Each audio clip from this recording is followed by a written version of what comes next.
नमस्कार मित्रों। तो आज हम यहाँ पे एक कहानी की बात करेंगे।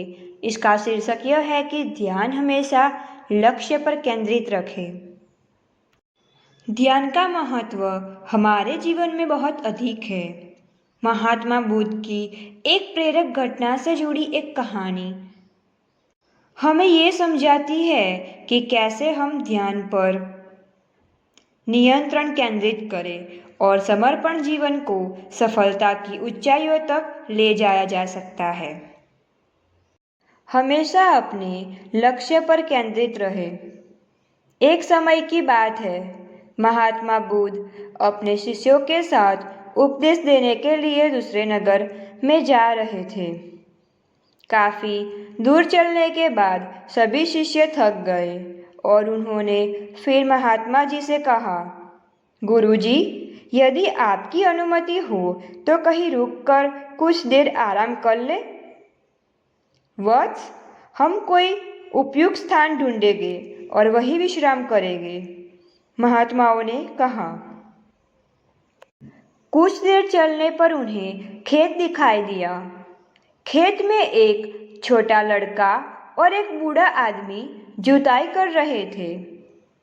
हे सज्जन, क्या हम यहाँ कुछ देर आराम कर सकते हैं? महात्मा ने बूढ़े व्यक्ति से पूछा।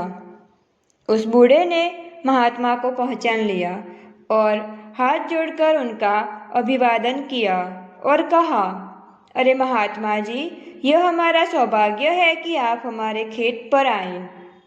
तुम वहीं उस पेड़ के नीचे आराम करो, मैं जलपान करने की व्यवस्था कर दूंगा। तब महात्मा जी ने कहा, हे सज्जन, आप अपना काम पूरा करें, हमें कुछ नहीं चाहिए। फिर भी बूढ़ा नहीं माना और कुछ फल तोड़कर पानी देकर बूढ़ा अपने काम में लग गया। फिर सभी शिष्यों और महात्मा जी ने फल और पानी लिया और सभी वही आराम करने लगे। फिर बूढ़ा आदमी अपना काम करता रहा। फिर बूढ़े का पोता काम करते करते थक गया और मन ही मन सोचने लगा कि अभी तो आधा ही खेत हुआ है, आधा खेत अभी बाकी है। अब मैं थोड़ा आराम करूँगा और फिर आधा खेत जोतूंगा। ऐसा सोचकर यह एक पेड़ के नीचे जाकर आराम करने लगा। पेड़ की ठंडी हवा से बूढ़े आदमी के पोते की आंखों पर असर पड़ा, लेकिन बूढ़ा आदमी काम करता रहा।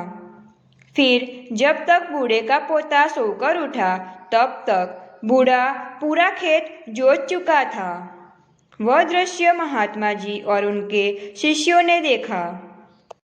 तब उनके शिष्य ने महात्मा जी से कहा, हे गुरुजी, इस बूढ़े व्यक्ति ने इतना बड़ा होने के बावजूद भी बिना आराम किए पूरा खेत जोत लिया, और दूसरी ओर इनका पोता इससे छोटा होने के बावजूद भी आधा खेत जोतकर आराम करने लगा। ऐसा उत्साह प्रशंसनीय है। ऐसा उत्साह उन बुजुर्गों में दिखाई दे रहा है। और उसका पोता थकान से विश्राम करने चला गया। हे वत्स, तुम ठीक कह रहे हो, लेकिन ऐसा इसीलिए हुआ क्योंकि वह बूढ़ा व्यक्ति केवल खेत जोतने पर ध्यान दे रहा था, शरीर की थकान पर नहीं। महात्मा ने कहा, लड़के का ध्यान खेत जोतने पर नहीं था, बल्कि अपनी थकान पर था। यह हमें सिखाता है कि अपना ध्यान हमेशा लक्ष्य पर रखें, कहीं और नहीं। इतना कहकर महात्मा जी और उनके शिष्यों ने बूढ़े को नमस्कार किया और अपने रास्ते चले गए।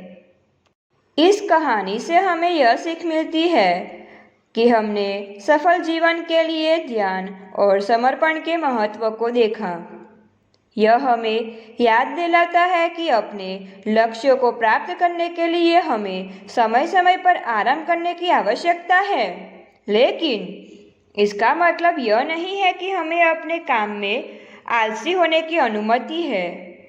सही समर्पण के साथ हम सभी चुनौतियों का सामना कर सकते हैं और अपने लक्ष्य को प्राप्त करने में सफल हो सकते हैं। यदि आपको ये वीडियो पसंद आया है तो हमारी चैनल को लाइक, शेयर और सब्सक्राइब कीजिए।